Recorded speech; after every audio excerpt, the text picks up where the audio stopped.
মাধ্যমিক পরীক্ষা শুরু হওয়ার কিছুক্ষণ পরেই অসুস্থ হয়ে পড়েন বিড়া চৌমাথার বাসিন্দা মাধ্যমিক পরীক্ষার্থী আনিসা খাতুন।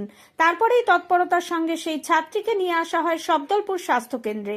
কিছুক্ষণ চিকিৎসা নেবার পরে অসুস্থ অবস্থাতেই পরীক্ষা দিলেন ওই ছাত্রী। বিড়া হাই স্কুলেই এবারে সিট পড়েছিল আনিসার। রাউতারা মহেন্দ্রনাথ মেমোরিয়াল হাই স্কুলের ছাত্রীটি জীবনের প্রথম বড় পরীক্ষা দেওয়ার আগে থেকেই নাওয়া খাওয়া ভুলে পড়াশোনা করছিল। গতকাল ঠিকমতো পরীক্ষার টেনশনে খাওয়া দাওয়া হয়নি। এদিন বিড়া হাই স্কুলে পরীক্ষা দিতে দিতেই মাথা ঘোরা শুরু করে এবং দুর্বলতা দেখা দেয়। রীতিমতো কাঁপতে থাকে সেই ছাত্রী। সঙ্গে সঙ্গে স্কুলের তরফে যোগাযোগ করা হয় মাধ্যমিক শিক্ষা পর্ষদে। গাড়িতে করে তাকে নিয়ে আসা হয় শব্দলপুর স্বাস্থ্য কেন্দ্রে।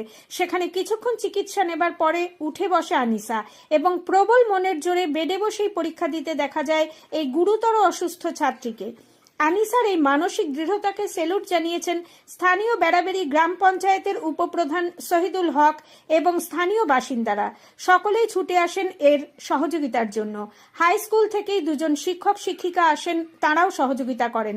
সহযোগিতার হাত বাড়িয়ে দেন অশোকনগর থানার পুলিশ আধিকারিকরাও। ছাত্রীর পরিবারের তরফে জানানো হয়েছে তেমন বড় অসুখ না থাকলেও